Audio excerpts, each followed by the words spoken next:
agradecer ao Thiago Oliveira pela belíssima apresentação e nós estamos no nosso tempo, tá? Nós atrasamos 3 minutos e passamos 5 agora. Está aberta, então, as perguntas.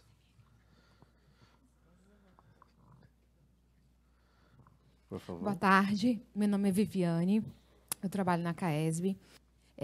Thiago, parabéns pela apresentação. Obrigado. Eu queria fazer uma pergunta para você. É o seguinte, qual é o tamanho da equipe de vocês que trabalha com eficiência energética? É uma equipe multidisciplinar, ou seja, assim, vocês têm mecânicos, engenheiros, eletricistas, técnicos. Como é que funciona essa parte de gestão também do consumidor livre, né? Das unidades? Vocês têm, são vocês mesmos da eficiência energética que fazem a gestão, né, dos contratos? Vocês têm uma consultoria? Como é que funciona a logística para estar analisando todo o desenvolvimento do contrato, né, e as ações que têm que ser tomadas perante os contratos? O departamento em si é composto de 12 pessoas, mas o departamento cuida de eficiência energética, contratos de energia, tanto no ambiente regulado como no livre, e qualidade de energia e eletrificação. Então, são 12 pessoas, multidisciplinar, engenheiro mecânico, engenheiro civil, engenheiro eletricista, né, e técnicos. No caso do Mercado Livre, nós temos uma consultoria. Por quê? Porque é uma operação um pouco mais complexa. Tem algumas questões junto à Câmara de Comercialização que nós não nos sentimos à vontade de operar isso no dia a dia. Então, tem uma consultoria, sim, de renome nacional, que faz a operação no dia a dia, baseado na nossa política interna, né? Então, por exemplo, no caso da nossa contratação, a gente condicionou que nos vendesse energia somente quem gerava energia. Por quê? Porque no mercado tem a figura do comercializador. Ele não gera energia, ele apenas detém contratos. Mas nós não quisemos assim, nada contra, apenas queríamos mais segurança com geradores propriamente dito. Então, a consultoria, ela cuida do dia a dia, do operacional junto à Câmara, mas nas estratégias em si é definido dentro do próprio departamento. Ok, então nós vamos abrir agora aí 3 perguntas, se tiver, aí os nossos convidados respondem. Alexandre, Acorce, mais alguém? Ok, então, Alexandre. Acorce, já está lá. Então, Thiago, parabéns, belo trabalho. Obrigado. O custo da gestão da energia pela consultoria não está dentro desses valores, né? O ganho líquido, ou se não, quanto é? Não. Ah, tá. Alexandre?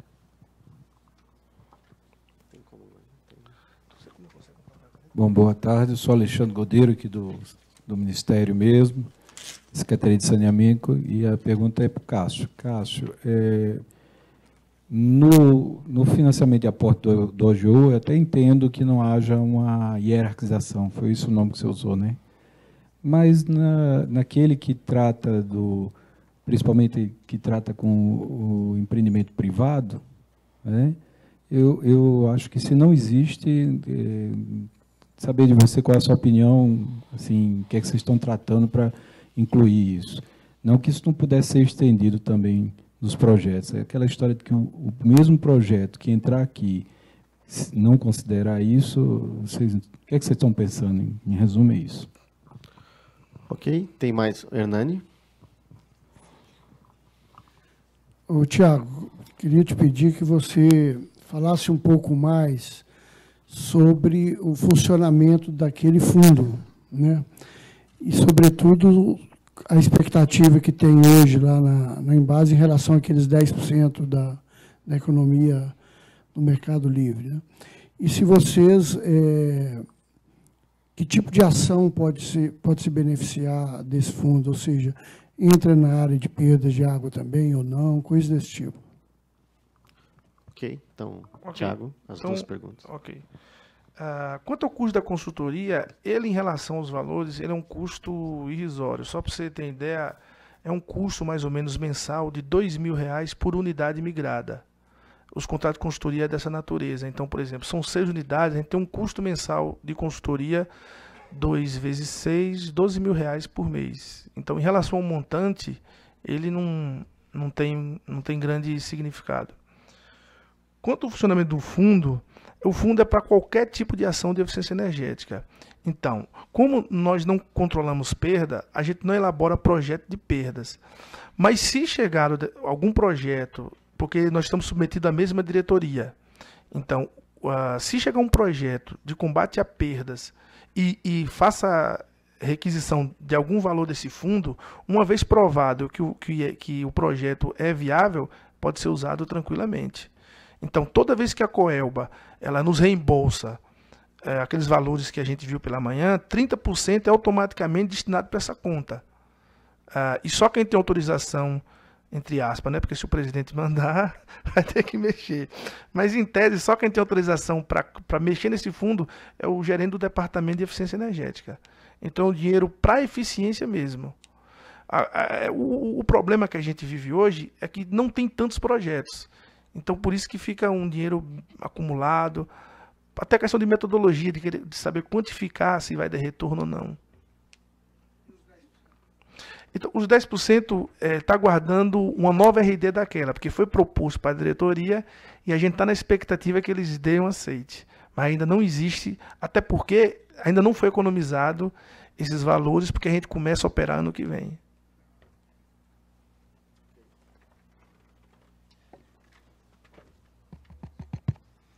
Alexandre, agradeço aí a sua pergunta.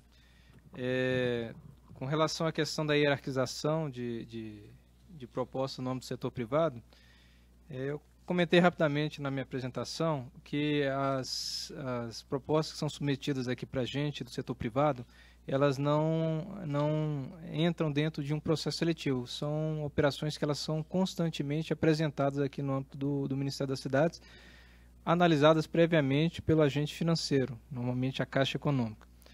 O que a gente tem percebido aqui é que as propostas que vêm aqui no âmbito da iniciativa privada, elas têm contemplado projetos de extrema qualidade. Então, elas já contemplam vários dispositivos de uso eficiente de energia. Inclusive, tem empresas que elas vêm com 3 propostas, uma para água, uma para esgoto e uma para redução e controle de perdas. E são propostas muito bem elaboradas, eles já vêm com um projeto básico, já praticamente concluído, todas as questões de licenciamento, de titularidade das áreas já vêm bem equacionadas, diferente um pouquinho da lógica do setor público, tendo em vista a falta de, eu até entendo que a falta de previsibilidade de recursos no âmbito do setor público, ela acaba impactando muito isso. Não existe uma previsão, quando é que vai ser o próximo processo seletivo, como é que eu tenho que me preparar, eu elaboro meu projeto agora, vai ter recurso, não vai, quanto vai ser disponibilizado? Aí, em função disso, a gente não vê hoje a necessidade de ter um ranqueamento, uma hierarquização dessas propostas no setor privado. Elas chegam para a gente à medida que chegam, desde que enquadradas dentro dos normativos, das diretrizes dos nossos programas, a gente acaba selecionando e contratando essas operações. Ok, mais alguém? Por favor. Meu nome é Christoph Platzer, eu sou daquela empresa que executou lá em Feira de Santana o biogás rotário do Brasil, mas a minha pergunta vai para a questão que você mencionou agora no último, que você não tem o suficiente de projetos para executar todo o fundo. Eu me pergunto por quê, porque você mencionou várias coisas de estrangulamento de bombas com desgaste no rotor, tudo isso. Todos esses projetos deveriam ser projetos, e eu imagino que na Embasa tem muitos que podiam ter um rendimento muito bom nisso. Por que o fundo não está se gastando? Aqui na frente, por favor. Aqui. Por favor, pode ir aqui enquanto vem o microfone. Oi, boa tarde, eu sou Eduardo Sandini, da Vitalux, uma ESCO de São Paulo. Minha pergunta para o Cássio é mais uma provocação, né, porque a gente já discutiu isso em outros encontros aí. Queria saber o que a Caixa está fazendo em relação a financiamentos ou empréstimos para empresas que prestam serviço para as concessionárias de água. Ou seja, a gente trabalha muito para a Sabesp em projetos de performance, onde o investimento é feito pela ESCO. E aí a gente tem poucas opções hoje no mercado de obtenção de recursos financeiros para financiar esses projetos. Eu queria saber de você, Cássio, aí, se a Caixa está pensando nisso, está olhando isso, porque a gente tem condição de dar esse suporte técnico para quem não tem a estrutura técnica. Então, eu queria ver se a gente consegue melhorar um pouco esse mercado para subsidiar empresas de engenharia para fazer esse serviço para as empresas de saneamento, as quais não têm engenharia própria. Ok.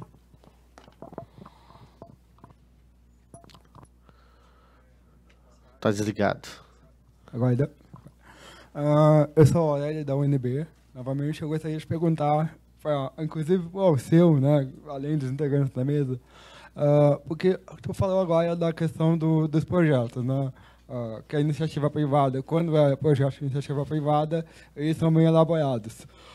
Em relação às iniciativas públicas, né, as autarquias, qual é o maior problema dos projetos? É a equipe técnica que é pouco capacitada ou é uma questão de, talvez até da vontade política, da vontade do funcionário de fazer um bom projeto, ou ele não está sabendo? Qual é o principal problema?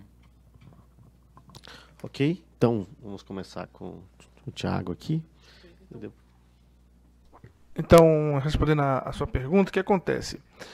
O fundo fica sob gestão do TSE, que é composto por essas 12 pessoas, como eu citei, na capital, Salvador.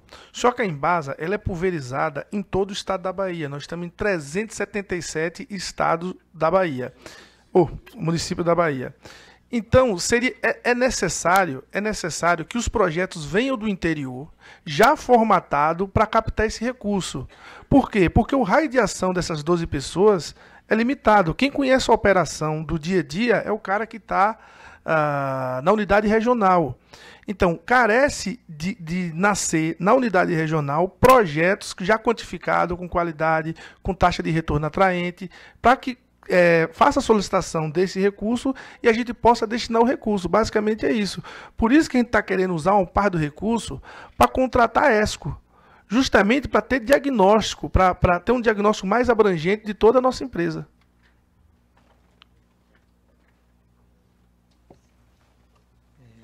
Eduardo, né? Isso.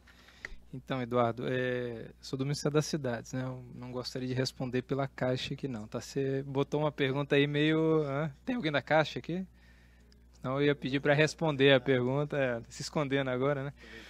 Mas, assim, hoje não existe realmente uma linha, mas eu acho que é importante colocar um aspecto que nós temos feito uma série de reuniões no âmbito de um grupo de trabalho, na qual até o Francisco participou de uma delas, que a gente tem discutido algumas questões do setor e muitas delas voltadas a essa questão de financiamento, de investimento, que a gente sabe que hoje é o grande gargalo, né? Assim, não um grande gargalo, mas um dos grandes gargalos aí do setor é a falta do investimento à altura dos objetivos, das metas que se pretendem alcançar. E isso ainda não entrou na pauta, mas a gente tem discutido bastante e levantado uma série de questões e certamente assuntos dessa natureza eles vão ser colocados à mesa. A ideia nossa é que esse grupo de trabalho ele se encerre no primeiro semestre do ano que vem. Nós ainda estamos convidando algumas entidades aí representativas do setor, que infelizmente em função da agenda de final de ano a gente não conseguiu, mas a nossa intenção é que no primeiro trimestre a gente conclua os trabalhos e que a gente apresente uma proposta aqui para a Secretaria e com a participação dos outros departamentos até no meio do ano que vem. Essa proposta ela vai ser levada também ao Conselho Curador do FGTS, porque o ponto de partida foi uma demanda deles e acho que a gente pode ter novidades com relação a isso.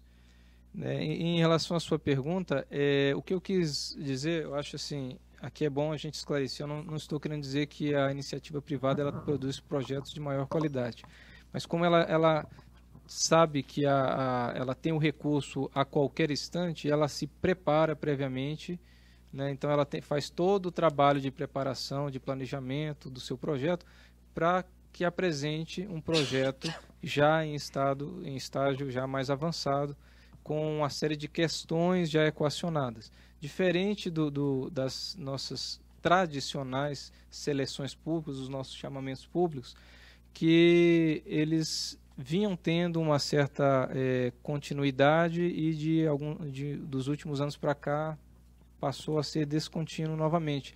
Isso realmente dá uma incerteza, uma insegurança muito grande para o prestador público, que ele não sabe em que momento que ele vai ter uma oportunidade de pleitear um recurso. Então, ele pode desenvolver um projeto agora sem a certeza de que ele vai ter esse recurso garantido no âmbito do governo federal. Agora, com relação às falhas principais, são inúmeras, eu apontei apenas algumas. Existem realmente prestadores, seja de quaisquer níveis, estaduais, municipais, que têm deficiência, isso não é novidade para ninguém, que tem deficiência nos seus quadros técnicos, né? Qual é o prestador, né, tirando esses grandes prestadores que tem um escritório com 12 profissionais para tratar exclusivamente da questão de gerenciamento e conservação de energia, né? Tem autarquias municipais aí que mal tem um engenheiro para cuidar não só do serviço de abastecimento de água, mas de inúmeras outras atividades. Então a gente sabe que a realidade do país ele é muito díspare e não há como a gente classificar ou taxar um ou outro tipo de prestador e apontar um ou outro. O que a gente tenta é trazer o que a gente tem, a nossa percepção do lado de cá, né? O que a gente tem visto e as dificuldades, e nessa linha até que a gente tem discutido isso também. A gente sabe das dificuldades, tanto nossas também, como dos próprios prestadores, e é um diálogo participativo, né? Então, assim, a gente tem que buscar essas soluções, tem que trazer alternativas, né? Existem as linhas, mas as linhas elas ainda precisam ser aperfeiçoadas, muitas delas ainda carecem de maiores aperfeiçoamentos, né? A questão das parcerias público-privadas hoje está sendo discutida. A Secretaria hoje ela não tem uma opinião formada, consolidada sobre esse assunto. Isso está sendo discutido internamente. Então, são questões. Existem iniciativas no âmbito do governo federal que estão sendo tomadas em paralelo, junto à Casa Civil e outros órgãos. Então, assim, são uma série de ações que estão sendo tomadas em vista de todo esse quadro hoje colocado. Ok. Temos mais um inscrito aqui. Tem mais alguém? O segundo lá no fundo. Mais alguém? Então, na fala dele, nós vamos encerrar as inscrições, ok? Depois farei uma breve conclusão aqui, posição da SEMAI também, de alguns pontos que eu achei interessante. Então, vamos lá, aqui. Boa tarde a todos. Me chamo Marcos Vinícius. Sou presidente da CAGEPA, na Paraíba. Sou vice-presidente da AESB, aqui na nossa Associação das Empresas de Saneamentos Estaduais, Nordeste. Primeiro, queria parabenizar o Tiago pela excelente explanação. A gente pensou em algo lá na Paraíba próximo, não na eficiência energética, mas para perdas. E eu queria depois ter acesso a essa resolução do Conselho, para ter até o modelo e ver, porque muitas vezes a gente esbarrou lá numa consulta ao TCE, numa conta vinculada, a gente quer ver qual foi o caminho trilhado para não ter que novamente cair, né, como uma consulta que nós fizemos ao TCE especificamente.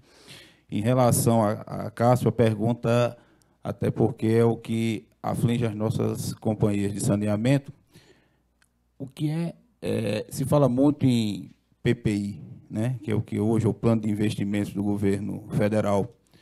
O que é que tem casado de investimentos? Porque, por exemplo, eu sou oriundo, e aí, assim, não me manifestei porque não estou investido na função. Eu sou funcionário da Caixa de carreira, fui gerente de GIDU, já substituí aqui gerente aqui na Caixa Nacional, e não me manifestei porque estou cedido ao governo do Estado.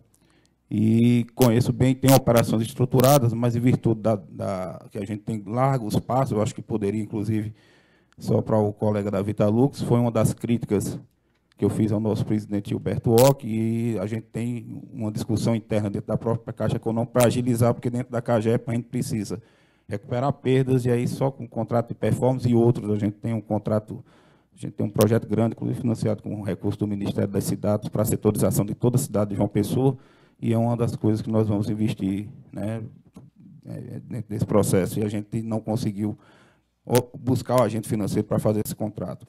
Estamos discutindo com a Caixa esse assunto. Agora, eu pergunto, dentro do programa do PPI, e aí um programa mais amplo, como é que o Ministério das Cidades vê esse processo dentro dessas parcerias público-privadas, por exemplo, porque não é só o nome, e aí eu volto a discutir, não é porque é privado, anda rápido e é melhor. Eu volto a insistir isso, tá? Eu estava do lado de lá e vi que tem muita coisa que, com um pouco de gestão de organização, a gente consegue botar em ordem e consegue fazer uma companhia superavitária. Tá? Então, isso é fato. E tem provas que tem companhias estatais, e não é porque são em grandes estados, é porque talvez tenha se alertado há mais tempo que fazendo gestão se consegue efetivamente. Então, é só para marcar esse ponto. Então, dentro do processo, e aí deixando claro que dentro da Companhia de Água e Esgoto da Paraíba, uma das restrições é não privatizar, é claro, mas dentro do PPI, e eu acho que há um diálogo interno, existe espaço para a gente discutir, por exemplo, parcerias privadas para eficiência energética, para redução de perdas, já que a gente está tratando que perdas automaticamente rebate para a eficiência energética. Então, são alguns pontos que eu queria colocar de forma clara para que a gente pudesse assim, até abrir esse pequeno embate de discussões, que eu acho que é fundamental. O colega que representa as associações aí dos prestadores municipais também, eu acho que cabe essa discussão, porque nem sempre, e aí assim, só a título de sugestão, não é só a questão de legislação de Ministério ou de Caixa, vale desde a questão da própria regulamentação do setor. Tá? O setor elétrico a gente está bem regulamentado, o setor saneamento a gente caminha passos de tartaruga e até hoje a gente não conseguiu se encontrar. Então, é só para poder colocar essa discussão em pauta, que eu acho que dentro da eficiência energética a gente não consegue andar sozinho, talvez outras companhias, mas a Companhia de Água e Esgoto da Paraíba pretende sim trabalhar junto ao setor privado, não há restrição em trabalhar com o setor privado, nunca houve, nem vai haver, agora simplesmente em parceria e não em substituição. Então, eu acho que esse é um ponto que eu coloco de forma clara e queria uma observação do Ministério das Cidades. Ok.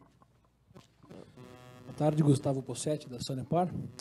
Tiago, se você pudesse comentar conosco um pouquinho mais sobre esse programa de autofinanciamento, no que diz respeito ao horizonte temporal para que você possa gozar dos benefícios e quem efetivamente faz o processo de medição e verificação. E, na mesma linha, você comentou algumas vezes sobre a interface com as ESCOs, se você pudesse fazer um breve comentário sobre as dificuldades ou mesmo empecilhos de ordem jurídica para poder viabilizar essa participação. Vamos lá, Cássio. Foi mais geral, tá? Eu pretendo, ao final, rapidamente comentar a questão também, mas eu vou passar para o Cássio aqui. Legal. Marcos Vinícius, agradeço essa colocação. A gente entende que as parcerias privadas, elas, de fato, elas são um caminho, mas não são o caminho. Eu acho que nós temos já desenhado um programa que conta com uma série de ações, dentre elas algumas ações com investidores privados, sim. E a gente vê que assim, essa iniciativa do governo federal com o PPI, é uma iniciativa que vai nessa linha de tentar aportar recursos para o setor. Sem dúvida é um caminho em que pese ainda carece de uma série de refinamentos, mas eu entendo que, antes disso, como você até pincelou, o setor ele ainda tem uma série de problemas aí que precisam ser equacionados. Você comentou a questão da regulação hoje, que é extremamente importante.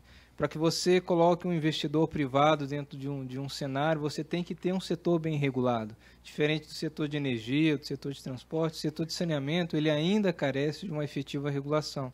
Então, esse é um aspecto importante a ser trabalhado. Existem algumas lacunas que ainda restam serem preenchidas da lei, do decreto para cá, e que precisam estar bem estabelecidas para que criem um ambiente jurídico institucional adequado para que prestadores consigam efetuar essas suas contratações, essas suas parcerias junto à iniciativa privada com a segurança jurídica necessária e suficiente. Então, eu acho assim que é um caminho? Mas ainda existem outros aspectos a serem considerados para que essa realmente seja uma solução bem equacionada do ponto de vista dos investimentos que se esperam para o nosso setor. Mas, assim, a gente tem realmente já uma linha de trabalho, já existe um delineamento dessas ações, só que a gente já identifica ainda a necessidade de uma série de ajustes, de regulamentações, inclusive em legislações hoje existentes, sejam leis ou decretos, que trariam maior segurança ao setor. Por exemplo, você sabe que a gente tem, no âmbito das PPPs, hoje existe um fundo garantidor, né? O fundo garantidor das parcerias privadas. Esse fundo, até hoje, ele não foi regulamentado. Se assim o fosse, ele muito ajudaria em muitos dos projetos que os prestadores gostariam de que o setor privado financiasse. Existem outros fundos também que ainda não estão regulamentados. Então, assim, são questões que precisam ser devidamente trabalhadas nos seus tempos para que a gente crie esse ambiente propício para uma ou outra investida. Okay? Então, na questão do uso do recurso do fundo, o que acontece? Esse recurso está alocado numa conta, né? Então, digamos que você tem um projeto para instalar um inversor de frequência numa determinada unidade que está com registro multiestrangulado. Você monta o projeto, monta a proposta, mostra o retorno daquele investimento e é feita uma solicitação ao departamento. Vou dar um exemplo aqui. Normalmente você tem uma unidade regional que é quem é dona da bomba, do ativo, né? Ele que precisa daquele investimento, mas o recurso é nosso. Ele manda essa solicitação mostrando a viabilidade daquela proposta e nós pegamos esse recurso e destinamos para o centro de custo dele, para a conta referente à unidade dele, para que ele possa ter recurso para gerar uma requisição de compra, um investimento, o que é que for, e utiliza esse recurso que é nosso. O horizonte da utilização desse recurso é desde que tenha saldo. Tendo saldo na conta e você solicitou e nos convenceu de que é uma alternativa viável, é automático. Quanto aos critérios de medição e verificação, a gente não segue aquele módulo do PE, que a ANEEL tem um módulo PE dos critérios de medição e verificação. Basicamente é um comparativo entre fatura antes e fatura depois. E aí, obviamente, tem algum tipo de falha, porque ele pode ter mudado o comportamento operacional dele, que meio que deu um ruído naquele valor que ele apresentou, que não necessariamente aquele resultado foi fruto único e exclusivamente daquela ação que ele adotou. Então, os critérios de medição e verificação nossos ainda não estão, digamos assim, de acordo com o PE que é estabelecido, bonitinho ali na ANEEL. Quanto à relação com a ZESCO, a gente está tendo dificuldade em formatar o tipo de contrato, né? Primeiro, tem que ser uma licitação, porque é um serviço, né? Se fosse contratação de energia, a legislação meio que dispensa.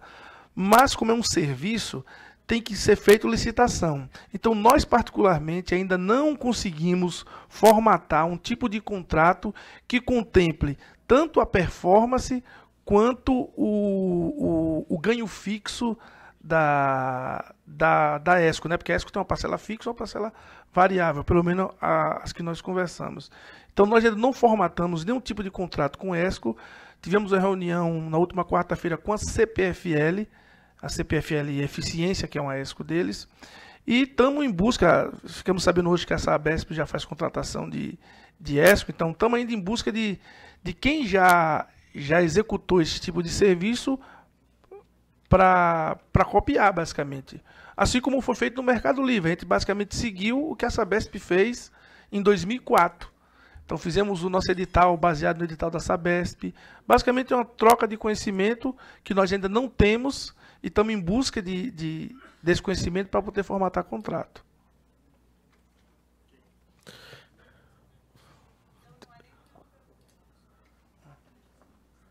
É uma complementação? Tá bom. Para o Thiago, né, aproveitando a sua fala agora, Boa tarde, eu sou a Andréa, da Sabesp.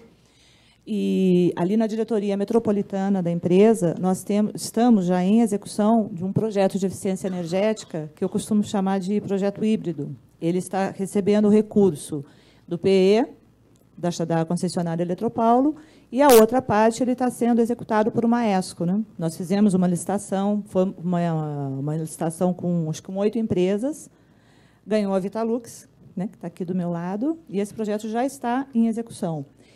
Complementando o projeto, também aproveitando a sua fala, nós também contratamos uma consultoria para que essa instalação, a partir do momento em que ela vai nascer novinha, ela seja certificada pela ISO 50001. Então, se quiser conversar, eu estou à disposição. Muito obrigado. Ok, oportunidade aí de troca de experiência. Bom, pessoal, agradeço aí a participação de todos, as brilhantes apresentações.